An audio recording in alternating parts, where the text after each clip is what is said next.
अगर हम भी उनकी राजनीति करेंगे तो हम में और उनमें अंतर क्या रहेगा? हम लोग अंतर पैदा करेंगे, हम लोग घर को उत्पन्न करने आए हैं। इसीलिए आज इस राज्य में हमें एक स्थान मिला, इस राज्य के लोगों के बीच हम लोगों को एक सम्मान मिला। और बिल्कुल चाहे कोडरमा लोकसभा की बात कीजिए, चाहे बगल में हजारीबाग लोकसभा है और पीछे तो खैर गिरिडीह हम खुद हैं, हजारीबाग लोकसभा है, कोडरमा लोकसभा है। आपने हमारे पार्टी के कैंडिडेट को तीसरे नंबर पर रखा, ये भी हमारे लिए गर्व की बात है। इसके लिए आपका आभार है। जबकि इसी लोकसभा से कदावर नेता चुनाव लड़े थे, उनसे ज्यादा हमारे नेता का वोट आया, ये हमारे लिए गर्व का बात है।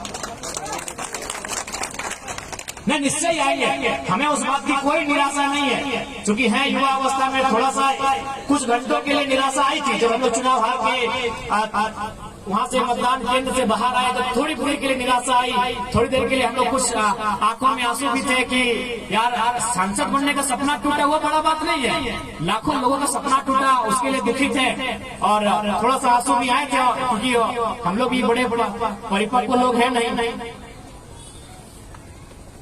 हम लोग भी परिपक्व लोग तो है नहीं, तो नो डाउट हम लोग भी भावनाओं से भरे हुए लोग हैं। लेकिन अंततः हम लोगों ने अपने आप को बैलेंस किया और आज आपको बताना चाहेंगे, आप मेरे चुनाव रिजल्ट 4 तारीख को चुनाव का रिजल्ट आया है। आज शायद जितना भी तारीख है, आज की तारीख से चुनाव के रिजल्ट की तारीख तक गिन लीजिए और मेरे फीडबैक को पता कर लीजिए। मैंने जितने समस्याओं को सॉर्ट आउट किया है, झारखंड के 14 सांसदों ने मिलकर किया।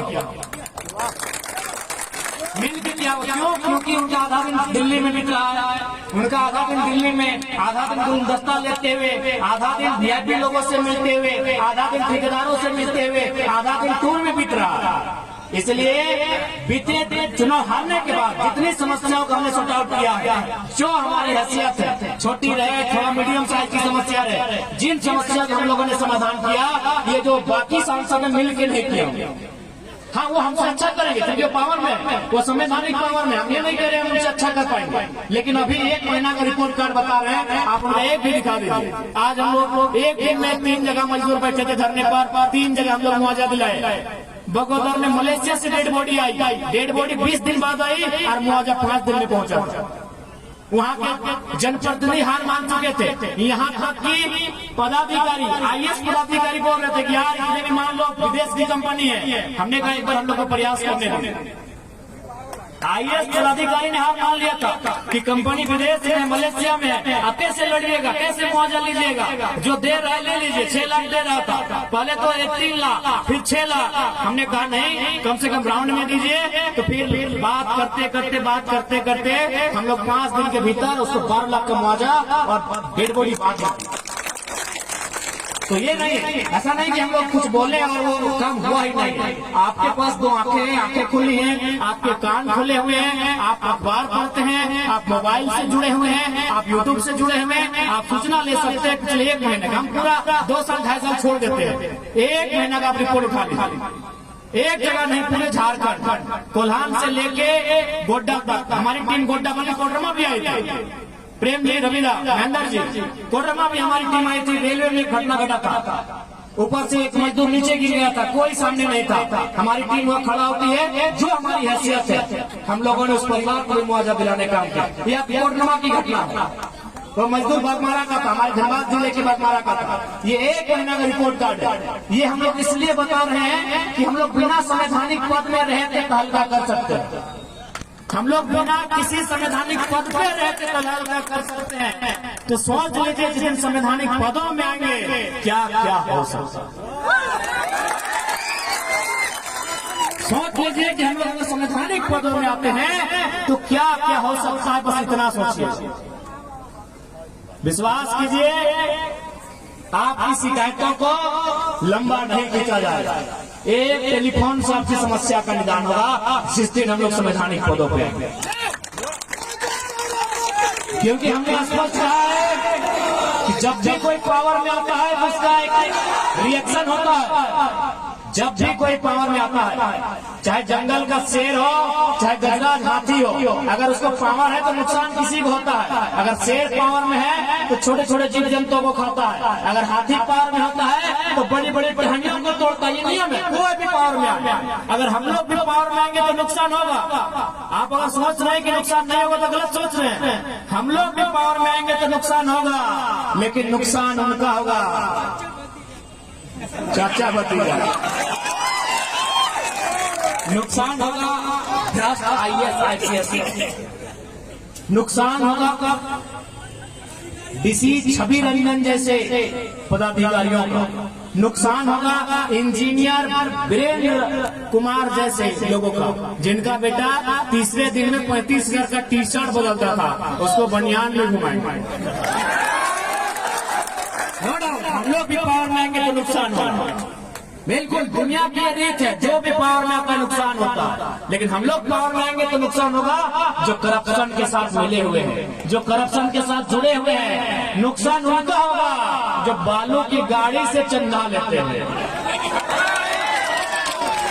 और ये हवाई बात नहीं, हम एक दिन की घटना बता रहे हैं। हमारे धनबाद के जिला अध्यक्ष हमारे इंतजार कर रहे थे बरवड्डा में, हम गोविंदपुर में थे, हम गोविंदपुर में आए, बरवड्डा में उन्होंने रिसीव किया, वो जान बूझ के गाड़ी बढ़ाई नहीं रहा। तब बोले क्या बात है, गाड़ी खाई नहीं बढ़ा रहे? बोला आपको देख के पुलिस लोग मुंह घुरा लिया है, यहाँ पे लोग चंदा ले रहा है। बोला और 5 मिनट रुकिए ना, ये लोग यहाँ से निकल गए। अगर राजगंज से तुपचाची तक अगर कहीं हम लोग खड़ा हो जाते हैं, वहाँ प्रशासन के लोग चंदा लेना बंद कर देते हैं। ये माहौल बदले बिना किसी संवैधानिक पद के। अगर संवैधानिक पद में अगर रास्ता में गुजरेंगे ना तो खाली अनुमान कर लीजिएगा हो क्या। महेंद्र कैसे हैं भगवान? कहाँ है आप तो खैर महेंद्र है, आपके नाम नहीं बड़ा राज छुपा है। तो ये हम लोग कोई हवाई बात नहीं कर रहे हैं। आखिर हमने ऐसा क्यों किया?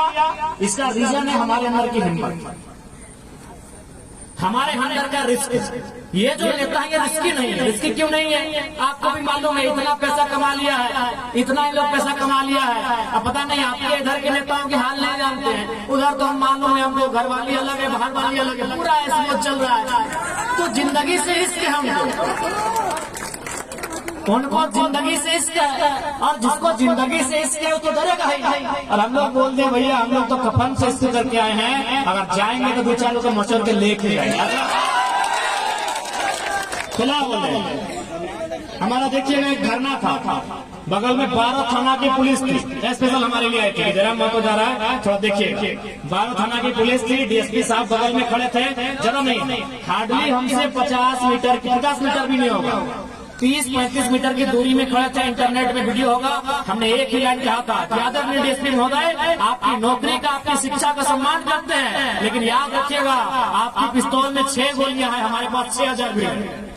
अगर 6000 भीड़ में अगर 6 आदमी तैयार हो जाएगा आपकी गोली खाने के लिए, तो 7वीं गोली के लिए आपको परमिशन लेना होगा। 7वीं गोली के लिए आपको परमिशन लेना होगा, क्योंकि आज तक जनता डरती है कि आपसे मुकाबला करेंगे तो केस हो जाएगा, आपसे मुकाबला करेंगे तो 353 लगा देंगे। जिस दिन जनता अपने अंदर के डर को समाप्त कर देगी ना, फिर हमारे अधिकार और हमारे बीच जो खड़ा है उसे इस मिट्टी में जमींदोज होना पड़ेगा। इसलिए इस बात पर हम लोग विश्वास दिलाते हैं